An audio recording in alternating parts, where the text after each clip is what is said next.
Moussa Koulouba, le chef de l'État, le colonel Assimi Goïta, a reçu aujourd'hui un émissaire du président du Conseil national pour la sauvegarde de la patrie CNSP du Niger. Le général Salifou Modi est venu remercier les autorités de la transition et expliquer la situation qui prévaut dans son pays.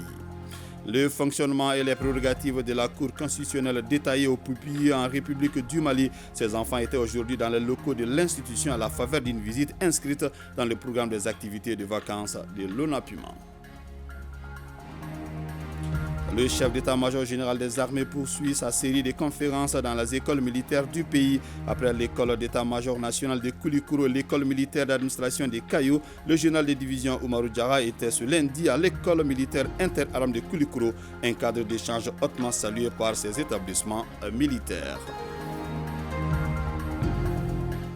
Vous êtes nombreux à nous regarder à travers le monde. Bonsoir à vous, merci et bienvenue dans ce 20h. D'abord, le Conseil des ministres s'est réuni en session ordinaire ce mercredi 2 août 2023 dans sa salle de délibération au palais de Koulouba sous la présidence du colonel Assimi Goïta, président de la transition, chef de l'État. Après examen des points inscrits à l'ordre du jour, le Conseil a adopté des projets de textes et a entendu des communications. Les contenus de ce conseil avec vous, Ibrahim Djambélé. Bonsoir. Bonsoir Fousseni Tounkara, mesdames et messieurs. Bonsoir Fousseni Tounkara, cette exception quand même. Hein.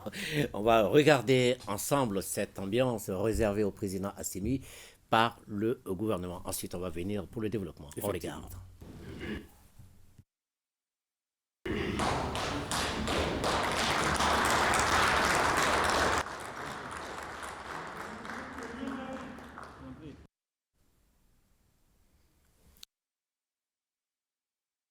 Revenons maintenant à notre texte et on commence par le chapitre des mesures législatives et réglementaires. Sur le rapport du ministre de l'Élevage et de la Pêche, le Conseil des ministres a adopté des projets de textes relatifs à la création, à l'organisation, aux modalités de fonctionnement et au cadre organique du projet de développement durable des exploitations pastorales au Sahel Mali. Le secteur agro-pastoral est un maillon essentiel de notre économie grâce à son apport en termes de création d'emplois et de richesses. Il emploie une grande partie de la population rurale et contribue pour près de 15% au produit intérieur brut, participant ainsi à l'atteinte de la souveraineté alimentaire et nutritionnelle. Malgré cette importance économique, le sous-secteur est confronté à des difficultés d'ordre génétique, sanitaire et alimentaire. Cette situation se traduit par une précarité et une faible productivité des systèmes pastoraux de production et une migration du cheptel vers les pays côtiers bénéficiant de meilleures conditions climatiques. C'est pour apporter une réponse à ces contraintes et pour promouvoir l'élevage que le gouvernement et la Banque islamique de développement ont initié le projet de développement durable des exploitations pastorales au Sahel. Les projets de texte adoptés créés sous forme de services rattachés le projet de développement durable des exploitations pastorales au Sahel Mali avec pour mission de contribuer à l'amélioration des conditions de vie des pasteurs et des agro-pasteurs par une optimisation des conditions d'alimentation, d'abreuvement du cheptel et un contrôle accru des maladies transfrontalières du bétail. Au chapitre des communications, le ministre des Affaires étrangères et de la coopération internationale a informé le Conseil des ministres des conclusions de la participation de la délégation malienne au deuxième sommet Russie-Afrique. À l'invitation des plus hautes autorités de la Fédération de Russie, son Excellence le colonel Assimi Goïta, président de la transition, chef de l'État, a participé au deuxième sommet Russie-Afrique tenu à Saint-Pétersbourg du 27 au 30 juin 2023. Au cours de son séjour, le chef de l'État a pris part aux séquences officielles du sommet politique et du forum économique et humanitaire. Le président de la transition a également eu des rencontres bilatérales avec ses homologues, y compris son Excellence M. Vladimir Poutine, président de la Fédération de Russie, qui a à cette occasion été élevé à la dignité de Grand Croix de l'Ordre national du Mali. Cette première rencontre entre les deux chefs d'État a débuté par un échange élargi aux délégations maliennes et russes, suivi d'un entretien en tête-à-tête. Le chef de l'État a également rencontré la communauté malienne établie en Russie. À chacune de ces étapes, le chef de l'État a porté les messages majeurs du Mali et a placé les attentes des populations maliennes au centre de l'action de la transition. Conformément à la volonté du gouvernement de promouvoir le développement économique du Mali, les autorités maliennes ont facilité la participation de nombreux représentants du secteur privé qui ont noué des contacts prometteurs. En marge des travaux du sommet, le ministre des Affaires étrangères et de la coopération internationale a signé 4 accords de coopération avec la partie russe dans les secteurs de l'enseignement supérieur, de la justice et du développement économique. Cette visite du chef de l'État a permis de renforcer les liens de solidarité et de partenariat stratégique bilatéral entre les deux pays, particulièrement dans le domaine de la sécurité ainsi que du développement économique et social. Le ministre de la Santé et du Développement social a informé le Conseil des ministres de la situation de la maladie à coronavirus qui n'a connu aucun cas testé positif par rapport à la semaine précédente. Le président de la transition, chef de l'État, a cependant appelé la population au respect strict des mesures de prévention et de lutte contre la maladie. À vous, Fousseni Toukara. Merci beaucoup, Ibrahim Zapelé. Audience à Koulouba, le chef de l'État, le colonel Assimi Goïta, a reçu aujourd'hui un émissaire du président du Conseil national pour la sauvegarde de la patrie, CNSP du Niger. Salifou Modi est venu remercier les autorités de la transition pour leur soutien au peuple nigérien et pour les efforts consentis dans la sécurisation de notre espace commun. L'officier supérieur nigérien a donné des détails sur la situation qui prévaut dans son pays. Mamadi Kone. D'expliquer au président de la transition, chef de l'État, la situation au Niger, une situation calme, où tout le monde va que normalement à ses occupations. Aussi, de lui parler des intentions du président du Conseil national de la sauvegarde de la patrie. La coopération entre le Mali et le Niger se porte très bien. Notamment dans le domaine de la sécurité, parce que c'est l'actualité. Et nous sommes venus pour réaffirmer notre attachement à la sécurisation de notre environnement, mais une sécurisation par nos forces de défense et de sécurité. Remerciement une fois de plus pour les autorités de la transition malienne, pour leur soutien, pour leur reconnaissance de tous les efforts qui sont faits dans le cadre commun de lutte contre l'insécurité dans notre espace. Après Bamako, la délégation nigérienne est attendue au Burkina Faso pour le même exercice. C'est communiqué. D'abord, le parti IRMA salue tout particulièrement l'esprit de solidarité fraternelle des peuples burkinabés et maliens envers le peuple frère du Niger. IRMA félicite les autorités maliennes pour les efforts inlassables déployés en vue de pacifier et de sécuriser le territoire national et les assure bien sûr de son accompagnement pour une transition apaisée et réussie. L'Union des femmes des communautés culturelles pour la paix au Mali a appris avec satisfaction le communiqué conjoint des autorités de la transition de la République du Mali et celle du Burkina Faso. Elle félicite pour cette prise de position responsable, panafricaniste et fraternelle et elle réitère son soutien indéfectible aux dirigeants de la transition nigérienne et au peuple frère du Niger dans sa lutte pour l'acquisition de leur souveraineté. Les acteurs de la filière pain chez le Premier ministre accompagné de leur ministre de tutelle, ils sont venus expliquer les actions entreprises pour la réorganisation de leur filière confrontée à de multiples défis. Les détails avec Alousseni Touré. Comment pourvoir correctement les Maliens en pain et en produits de boulangerie? C'est l'enjeu des démarches actuelles entreprises par les responsables de la filière. Le secteur de la boulangerie est dans un état catastrophique. Un grand déficit organisationnel, de professionnalisme, de normes de qualité, de normes environnementales et souffre de concurrence déloyale. Plus de boulangerie informelle que de boulangerie formelle, ce qui explique les difficultés d'appliquer le prix consensuel. Le ministre de l'Industrie et du Commerce n'en pense pas moins, lui qui a mis la barre très haut. Que le Mali se donne les moyens pour la prochaine campagne de produire 10 millions de tonnes de maïs. Tout ce que nous mettons aujourd'hui dans l'importation du blé, parce qu'on n'en produit pas suffisamment, qui alourdit la facture et qui fait des sorties de devises. Aujourd'hui, on a des variétés de maïs qui peuvent te faire 9 tonnes à 10 tonnes à l'hectare. Le Mali a toutes les capacités, toutes les potentialités de faire 10 millions de tonnes de maïs par an.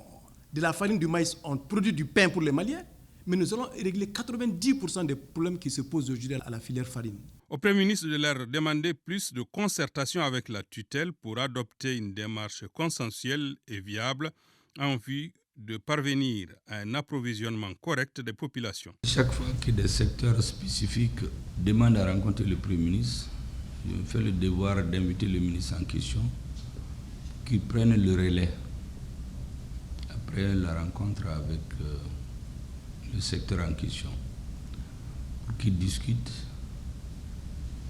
arrête ou n'arrête pas des décisions, qu'il soumette ensuite au Premier ministre, qu'il les examine, qu'il peut entrer en concertation avec le président ou des droits pour intégrer les aspects politiques et peut-être des aspects économiques qui n'ont pas été perçus auparavant. De l'avis des uns et des autres, les concertations vont se multiplier jusqu'à l'aboutissement de cette démarche consistant à faciliter l'accès de tous à ce produit de grande consommation qu'est le pain.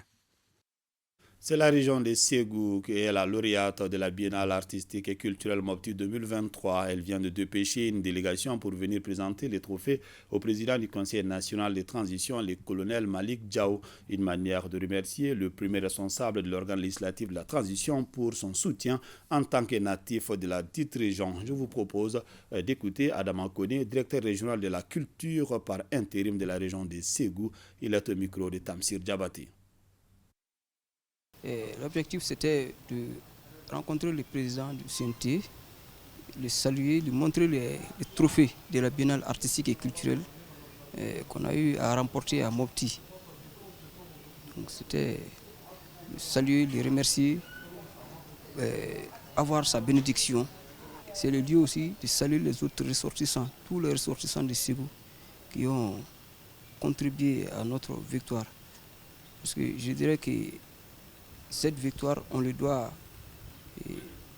beaucoup au président du CNT et aussi aux ressortissants de Ségou. Leur contribution nous a beaucoup aidés. Ça nous a permis de nous hisser à la première place. Vraiment, qu'ils en soient remerciés. Le trophée est dédié à la jeunesse panienne. Et puis, les ressortissants, tous les ressortissants de Ségou, grâce à eux, on a pu avoir ce trophée. Le fonctionnement et les prérogatives de la Cour constitutionnelle détaillées au Pupi en République du Mali et ses enfants étaient aujourd'hui dans les locaux de l'institution à la faveur d'une visite inscrite dans le programme des activités de vacances de l'Office national des Pupilles en République du Mali. Boubacar Bablentouré. La Cour constitutionnelle ouvre ses portes aux Pupilles de la République. Le choix de cette institution n'est pas anodin pour qui connaît son poids dans l'enracinement de la démocratie et l'état de droit. La visite a été marquée par une rencontre d'échange et de partage sur le fonctionnement de la 5e institution du pays. Notre présence témoigne de notre objectif à connaître les valeurs, l'organisation de la Cour constitutionnelle et le cheminement démocratique. Les pupilles de la République sont et resteront la preuve de la mobilisation des plus hautes autorités de la nation entière pour un Mali courant. Quel est le mode de désignation et de saisine de la Cour constitutionnelle, ses compétences, autant de questions auxquelles les visiteurs ont eu des réponses satisfaisantes. J'ai appris beaucoup de choses.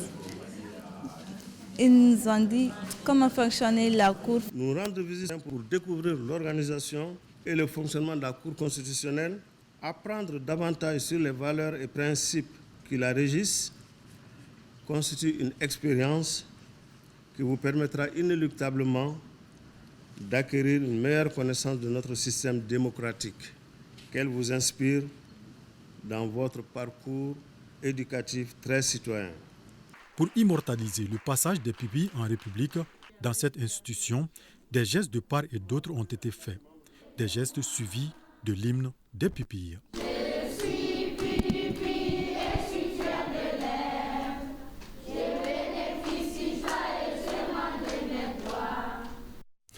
Le président du Haut Conseil des collectivités a reçu en audience ce matin une délégation de l'autorité de protection des données à caractère personnel.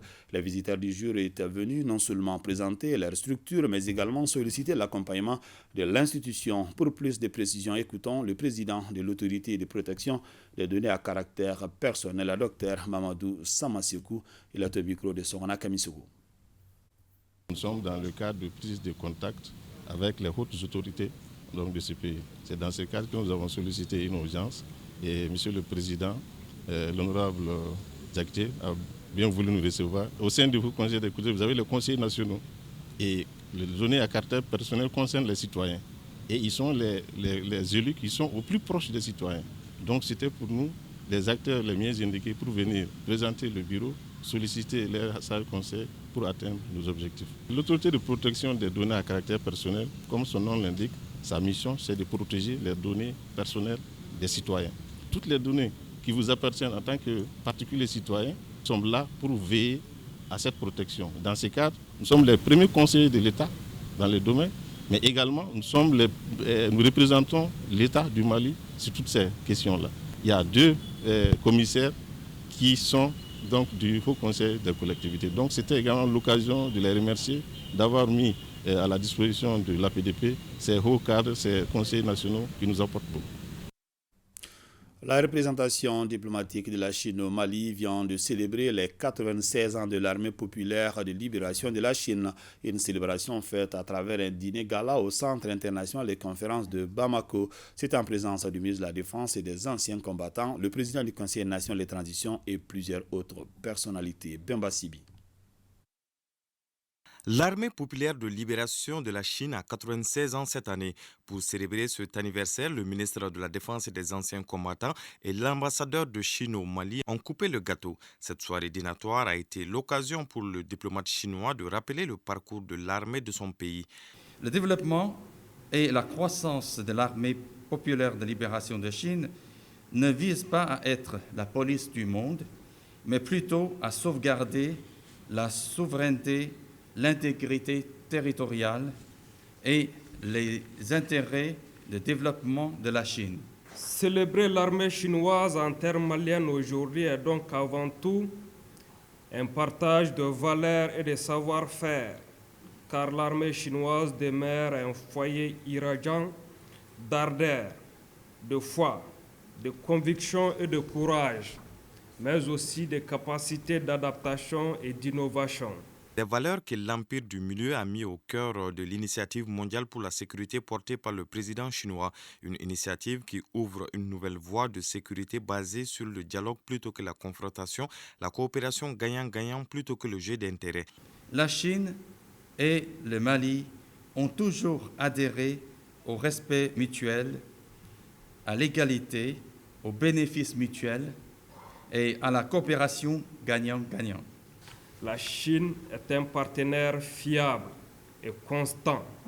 Cette année encore, la Chine s'apprête à offrir des bourses de formation pour une 50aine de cadres des FAMA.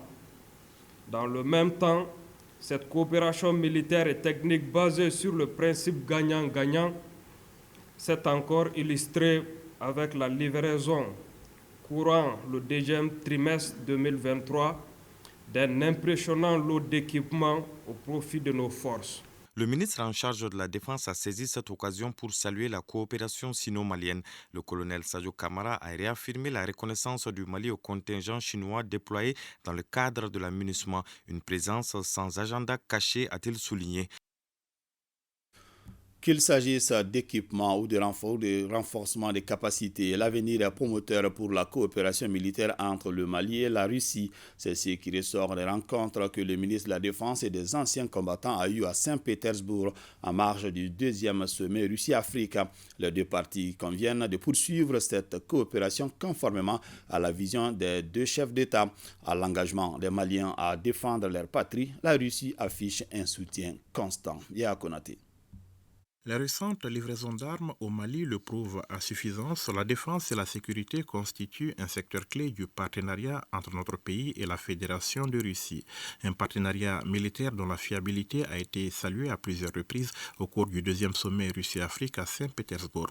Les résultats obtenus en 2 ans sont éloquents. Aujourd'hui, les 2 chefs d'État ont estimé que la direction choisie est bonne et ont décidé de poursuivre les actions communes pour la stabilité et le bonheur du Mali. Ici, comme dans l'ensemble des autres secteurs, le partenariat avec Moscou respecte les principes clés qui guident désormais l'action publique au Mali. En marge du 2e sommet Russie-Afrique, Maliens et Russes ont poursuivi le dialogue et les échanges dans le but de consolider et de renforcer cette coopération militaire. Nous avons eu d'importantes rencontres avec les responsables russes en vue de poursuivre la vision commune des 2 chefs d'État. À l'issue des échanges, nous partons rassurés et satisfaits. Nous avons convenu d'organiser très rapidement d'autres échanges tant au Mali qu'en Russie en vue de poursuivre sur cette lancée. Ce sont donc de nouvelles perspectives qui s'ouvrent pour la coopération militaire entre les 2 pays en termes d'équipement, mais aussi de renforcement des capacités des forces de défense et de sécurité du Mali. Déjà, cette année, il y a une augmentation des bourses pour les stagiaires maliens, à peu près de plus de 50%. Et en termes d'équipement et de renforcement des capacités, nous avons eu l'assurance de la partie russe. Donc nous pouvons dire dans l'ensemble que le meilleur est à venir. Secteur précurseur, la défense l'est dans le cadre du récent regain d'intérêt dans la coopération entre le Mali et la Russie. Une décision prise par nos autorités à la suite de la rectification de la trajectoire de la transition et au constat de l'échec des multiples missions militaires internationales au Mali. Il s'agit désormais pour notre pays d'assumer pleinement la défense de son territoire, de son intégrité et de sa souveraineté. Le sommet Russie-Afrique qui vient de s'achever à Saint-Pétersbourg est un rendez-vous diplomatique majeur. La présence du Mali visait à réaffirmer l'amitié et la solidarité de notre pays envers ce partenaire clé. Une occasion de faire entendre la voix du Mali et de renforcer un partenariat stratégique basé sur des valeurs partagées. Les 2 parties ont saisi cette occasion pour afficher leur volonté d'élever les relations bilatérales à un niveau supérieur. C'est dans ce cadre qu'un certain nombre d'accords ont été signés. Je vous propose d'écouter Abdoulaye Diop, le ministre des Affaires étrangères et de la coopération internationale. Il est au micro de Yaya Konaté. Le sommet a été l'occasion pour le Mali, en tout cas pour le président de la transition, comme vous l'avez suivi, de faire entendre la voix du Mali, ses préoccupations, ses attentes par rapport à ses rapports avec la Russie et d'autres pays africains. Il a délivré un message extrêmement important pour la Russie et pour le monde dans le cadre du sommet, qui était le sommet politique. Et comme cela a été souligné aussi, un des points importants de cette visite a été la rencontre bilatérale entre le président Poutine et le président de la transition. Rencontre à tête, élargie ensuite aux 2 délégations, qui nous ont confortés dans le fait que la Russie et le Mali regardent dans la même direction, partagent les mêmes valeurs et principes et souhaitent renforcer et consolider ces relations dans tous les domaines. Aujourd'hui, l'enjeu essentiel, c'est de pouvoir vraiment mettre en pratique et assurer un bon suivi de tous les engagements qui ont été pris pour pouvoir travailler dans les différents secteurs économiques où il y a un intérêt de part et d'autre. Nous avons eu l'occasion de pouvoir conclure 4 importants accords, un dans le domaine de la justice, un autre dans le domaine du cadre de concertation économique, commerciale et dans le domaine des investissements, entre les deux pays et 2 accords dans le domaine de l'enseignement supérieur à travers un renforcement des capacités, des échanges d'étudiants, de stagiaires entre les deux pays, mais aussi des accords qui ont été signés aussi dans le domaine de la coopération scientifique et technologique et qui ouvrent la voie à des arrangements entre universités russes et universités maliennes. Il y a beaucoup d'autres accords aussi qui sont en cours de négociation dans des secteurs économiques clés et nous espérons que dans les semaines à venir, nous aurons l'occasion de pouvoir conclure ces éléments. Le ministre de la Réconciliation nationale, le colonel Ismaël Ouagué, a rencontré cet après-midi le nouveau bureau du GATIA. Le bien-fondeur de cette rencontre avec Mamadou Fane. Le renforcement de la paix et de la réconciliation nationale, une préoccupation des parties signataires de l'accord de paix issu du processus d'Alger. La coordination du GATIA l'a réaffirmé aujourd'hui. On a effectivement renouvelé au ministre tout l'engagement, toute la détermination, n'est-ce pas, du groupe d'autodéfense Touareg Imrad et alliés pour l'accompagnement dans le cadre de la mise en œuvre de l'accord pour la paix et la réconciliation issu du processus d'Alger. Le GATIA est disponible, est déterminé, engagé à accompagner le gouvernement et avec tous les autres acteurs pour que la paix soit définitive chez nous au Mali et à appliquer intégralement l'accord pour la paix et la réconciliation.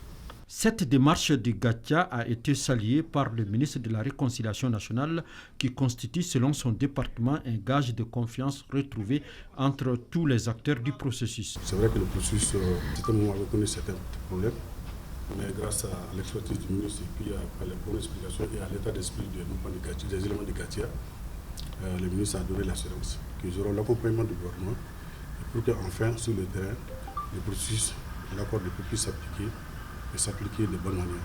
Le ministre a appelé les uns et les autres à un dialogue franc et constructif et surtout à mettre le Mali au-dessus de tous.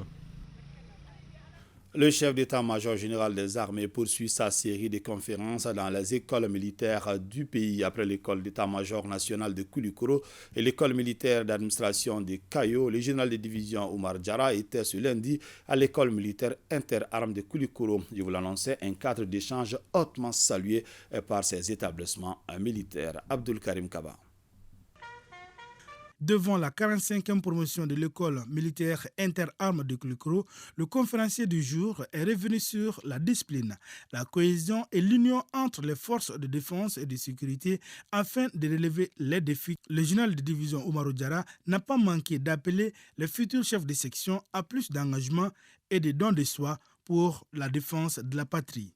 Abondant dans le même sens, le commandant de l'école militaire interarmes de Koulikoro s'est réjoui de cette initiative du chef d'état-major général des armées. C'est une très bonne chose.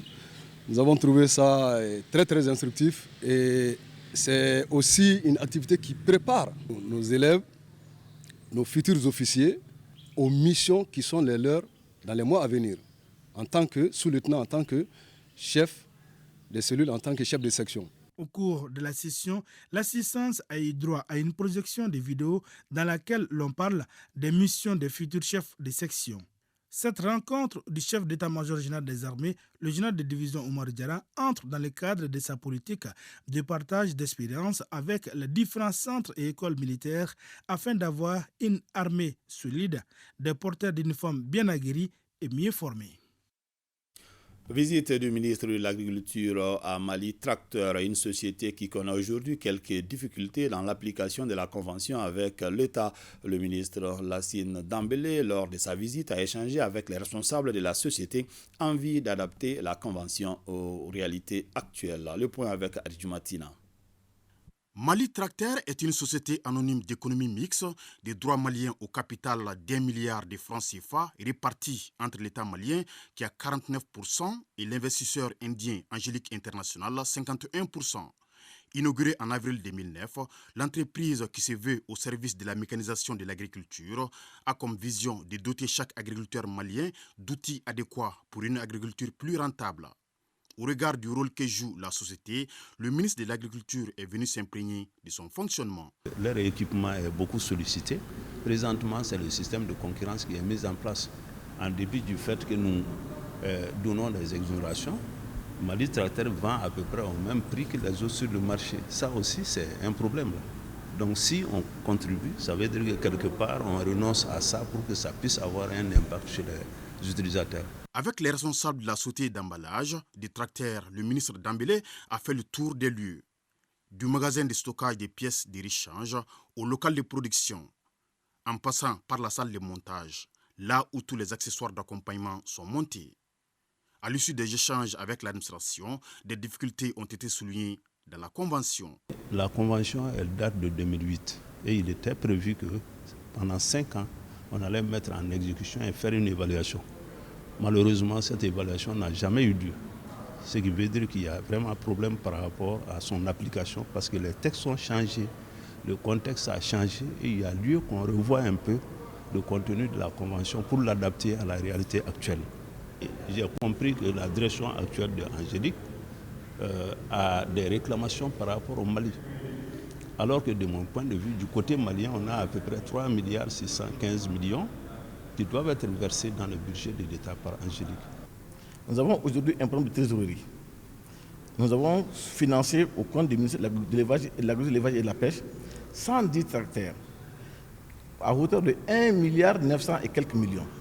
À nos jours, nous n'avons reçu aucun paiement. Nous avons encore un tout programme d'interprétation des articles de la Convention. Actuellement, nous devons faire face au paiement des droits et taxes à la douane.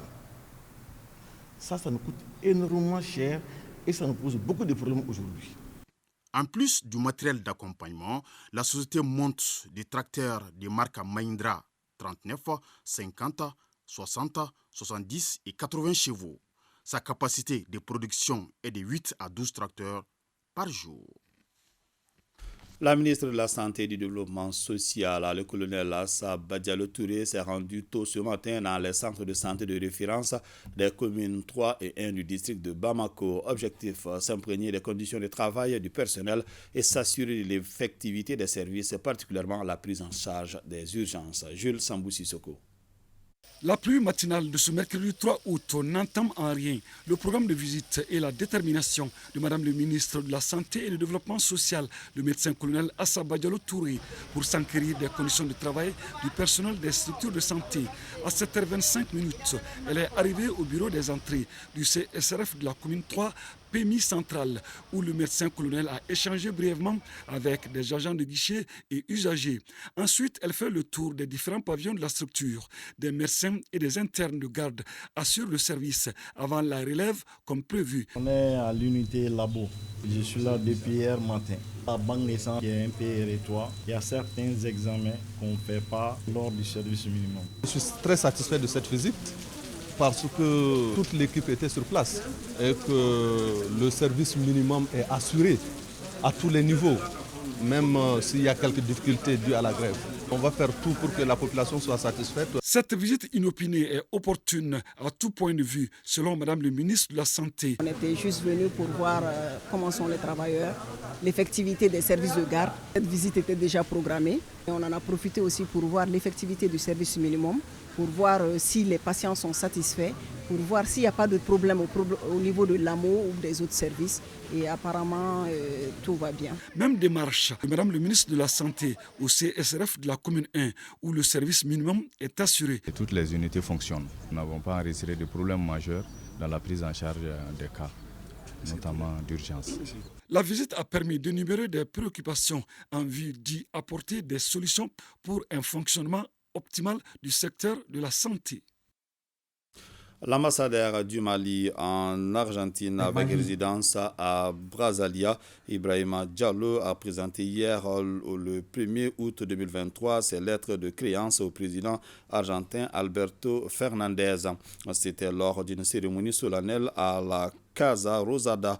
L'ambassadeur Diallo, tout en rassurant sa disponibilité à œuvrer pour le renforcement des relations entre nos deux pays, a transmis au président Fernandez les salutations fraternelles de son homologue, le colonel Assimi Goïta, président de la transition, chef de l'État, ainsi que celle du peuple malien et au peuple argentin. De son côté, le président Fernandez a réitéré la volonté de l'Argentine de maintenir bien sûr ses relations fortes avec le Mali. Mali. L'Union des radios et télévisions libres du Mali a commémoré ce mardi la journée panafricaine de la femme à travers une conférence débat organisée en partenariat avec l'Organisation panafricaine des femmes et la Maison de la Presse. L'activité est placée sous le signe de la participation effective des femmes au développement de la nation. Mariam Koné. Pour ce 61e anniversaire de l'Organisation panafricaine des femmes, l'OPF et l'Union des radios et télévisions libres du Mali ont initié cette conférence débat pour rappeler le rôle et la place qui reviennent à la femme dans la vie politique et le développement de notre pays. Cette citation d'un célèbre écrivain qui dit que toute idée humaine ou divine qui prend le passé comme racine a pour feuillage à venir.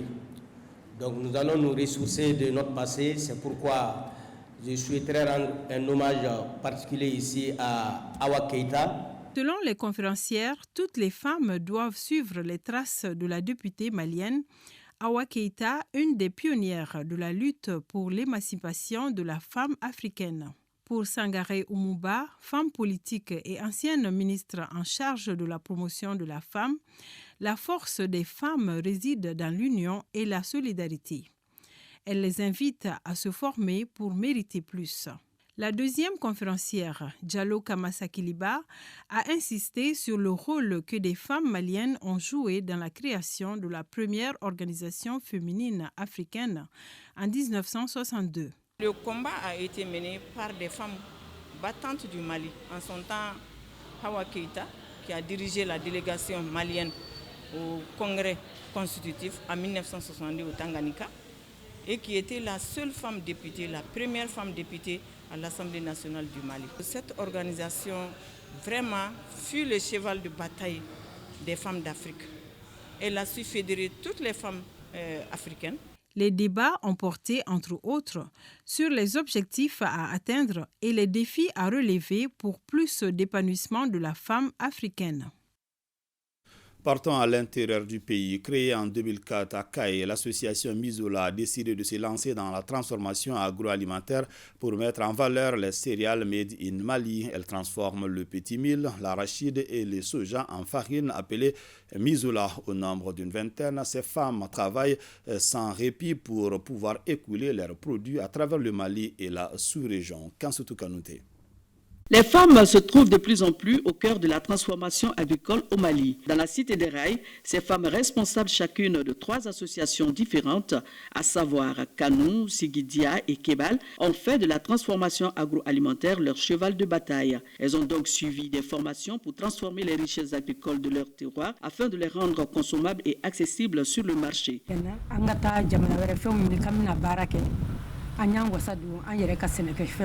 Au lieu d'aller ailleurs chercher les produits, nous avons préféré mettre en valeur nos produits locaux, lesquels sont le petit mil, l'arachide et le soja, communément appelé tubaboucho. C'est de ces produits que le nom Mizola a été créé.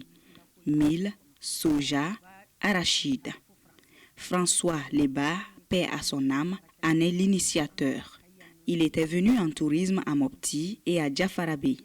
Après avoir visité des hôpitaux, des hameaux, il a constaté que beaucoup d'enfants étaient malnutris. À son retour en France, il a créé ce projet. Comment ces femmes s'organisent-elles pour passer toutes les étapes de la chaîne de transformation? Nous prenons 30 kg de mil, 7 kg de soja, 5 kg d'arachide, 5 kg de sucre, 2 grammes de sel iodé.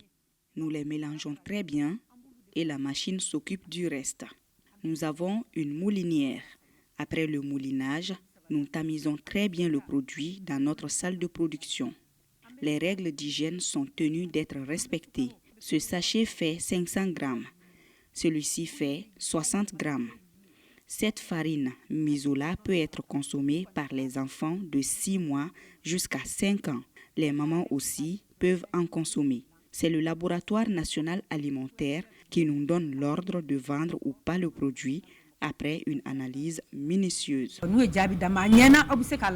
Les débuts n'ont vraiment pas été faciles pour l'association Mizola, mais à force de se battre, elle a pu voir le bout du tunnel. Notre association pouvait produire 100 tonnes de farine Mizola. Nous avons rencontré des difficultés avec certains partenaires.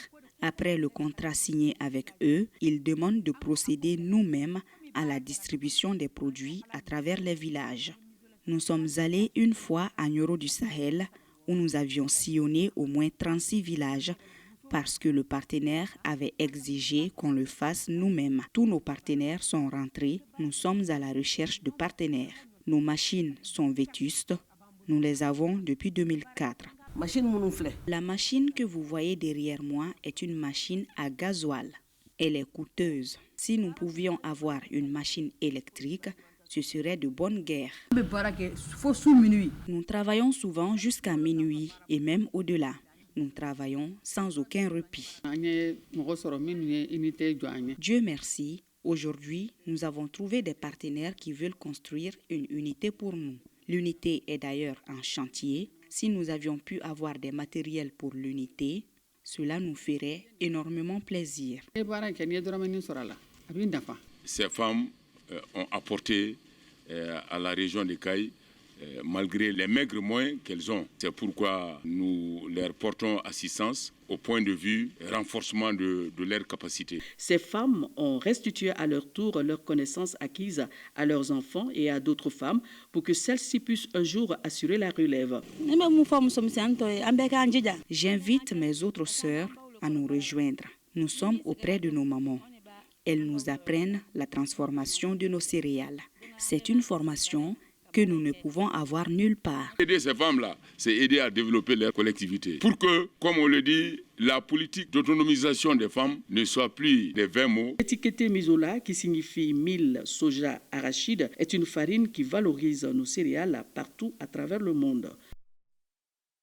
À Bougoudara, dans la commune urbaine de San, les femmes sont reconnues pour leur production de pâte d'arachide. Pour les appuyer dans cette activité génératrice de revenus, Maman Dambélé, en partenariat avec la mairie de San, ont doté ces braves dames de moulins et autres équipements indispensables.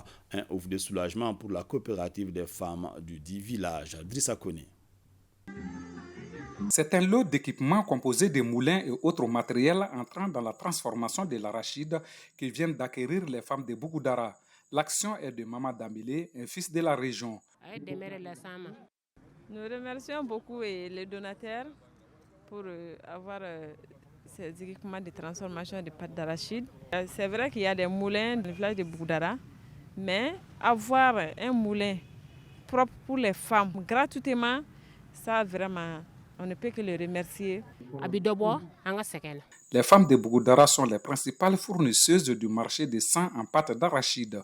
Pour améliorer leurs conditions de travail, elles avaient formulé cette quête auprès de l'idylle de sang. Si nous avons vraiment pris cette initiative, c'est parce qu'elles aussi, elles sont engagées. Donc c'est pour les encourager à continuer à travailler, à aider leur famille, surtout pour la production des pâtes d'arachide. Tous les intervenants ont exhorté les bénéficiaires à prendre soin de ces outils de travail qui, selon eux, changeront à coup sûr leurs conditions de vie. Remise à Mpesoba de 1984 à 660 femmes de la région de Koutiala. C'est un don du projet Autonomisation des femmes et dividendes démographiques au Mali appelé projet Suède. Brima Kone. Le projet Autonomisation des femmes et dividendes démographiques au Sahel, dénommé projet Suède, remet gratuitement 1980 caprins à 660 femmes de la région de Koutiala. Ces bénéficiaires constituent la première cohorte formée en alphabétisation, leadership, droits humains et gestion d'activités génératrices de revenus. L'objectif fixé par le projet est d'organiser des bénéficiaires en filière et les renforcer sur toute la chaîne de production, formation, production, commercialisation. Il me plaît de rappeler que la phase 1 du projet Suède, qui s'est étalée sur la période 2015-2020, a engrangé des résultats très encourageants, amenant la Banque mondiale à financer une deuxième phase sur la période 2021-2024. Cette seconde phase du projet a connu une extension géographique touchant plus de 8 régions du Mali. La formation d'autres cohortes et leur dotation en petits ruminants permettront d'améliorer les revenus de 1186 groupements féminins. Le projet SWED intervient dans plusieurs domaines, tant dans le renforcement des capacités de groupes cibles, en appui et conseil, aussi bien que des remises de kits scolaires et sanitaires, dans le but d'amoindrir le taux d'abandon des filles à l'école et aussi prévenir le fléau du mariage précoce. À Mpessoba, tout comme à Koutiala, les bénéficiaires du projet SWED devront désormais exceller dans le domaine de l'élevage. Il me revient de constater que certains opérateurs économiques violent les dispositions du cahier de charges déterminant les conditions d'importation et distribution du sucre, notamment le respect des prix indicatifs plafonds fixés. Le directeur général du commerce, de la consommation et de la concurrence tient à rappeler aux commerçants détaillants et aux consommateurs que les prix de vente plafond au sucre importé demeure. Prix de gros 30 000 francs CFA le sac de 50 kg. Prix de détail 650 francs CFA le kilogramme. Aussi, le directeur général invite les revendeurs et les consommateurs à signaler tout manquement au numéro vert 36088 et 36099. Les brigades de contrôle de la DGCC restent mobilisées sur le terrain en vue de s'assurer du respect des prix indicatifs plafond fixés. La grande famille des forces armées maliennes est en deuil. Le commandant Fatoumata Koné a tiré sa révérence hier ici à Bamako à l'âge de 59 ans. Elle était chef de division en recrutement, formation et emploi à la direction des transmissions, des télécommunications et de l'informatique des armées. Commandant Koné fut la seule femme à prendre part en 1994 sur sa propre demande à l'opération Faso dans la région de Tombouctou en qualité d'opérateur radio. Ces obsèques ont eu lieu aujourd'hui sur la place d'armes du génie militaire. Abdoulaye Sako. La mort, ce passage obligatoire, le parcours du commandant Fatoumata Koné, arraché à l'affection de ses proches et collaborateurs, est assez éloquent pour témoigner de son professionnalisme et son amour pour le métier des armes depuis son intégration en 1986. Dans sa carrière militaire, grâce à son comportement exemplaire, son courage et sa loyauté, il était particulièrement apprécié de tous. Un de ses chefs l'apprécia en ces termes: soldat discipliné, doté de qualités exceptionnelles et un bon auxiliaire du commandement. Ses appréciations lui valurent les nominations au grade 2, caporal pour compter du 1er janvier 1988, commandant pour compter du 1er janvier 2019. Militaire engagé et très dévoué, il participa en 1994 à Tombouctou à l'opération Faso, où il fut le seul personnel féminin engagé sur sa propre demande, en qualité d'opérateur radio. Il fut engagé dans la mission d'observation militaire des Nations Unies pour la stabilisation en République démocratique du Congo, MONUSCO, de 2021 à 2022. Ses camarades du contingent de 1986 et de la 30e promotion de l'école militaire interarmes ne tarissent pas d'éloges sur les qualités humaines et professionnelles de la défunte. Elle avait ce métier d'armes à cœur. Et lorsqu'elle était la seule femme au niveau de Tombouctou engagée dans des opérations militaires, et c'était sur sa propre désignation. Le courage qu'elle a nous inspire tous. On a tous été marqués par ce que Fana Koné fait. Jamais on n'a lu sur son visage un découragement.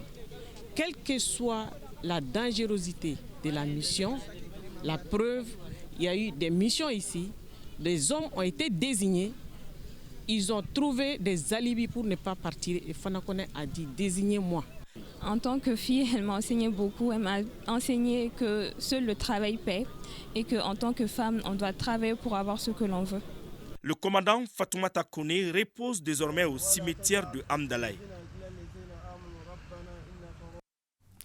Dernier adieu également au professeur Sangaré Diama Sissouma, ex-directrice de l'Académie d'enseignement de Bamako, rive droite. Hommage émouvant lors de ses obsèques à Faladjem. Elle a été accompagnée en sa dernière demeure ce mercredi. C'était en présence de plusieurs personnalités, dont les membres de l'Académie des sciences du Mali. Le reportage de Agibou dans nos prochaines éditions. L'ancien président ivoirien Henri Konan Bédié est décédé hier à l'âge de 89 ans à Abidjan, annonce des autorités ivoiriennes qui ont décrété un deuil national de 10 jours. La personnalité politique de premier rang, Henri Konan Bédié, a dirigé la Côte d'Ivoire de 1993 à 1999. Il a été nommé ambassadeur à 26 ans, ministre de l'économie à 32 ans et dirigé le Parti démocratique de Côte d'Ivoire à PDCI, parti du premier président ivoirien Félix Houphouët-Boigny. C'est donc la fin de ce journal. Merci de l'avoir suivi. Que le bon Dieu protège notre nation.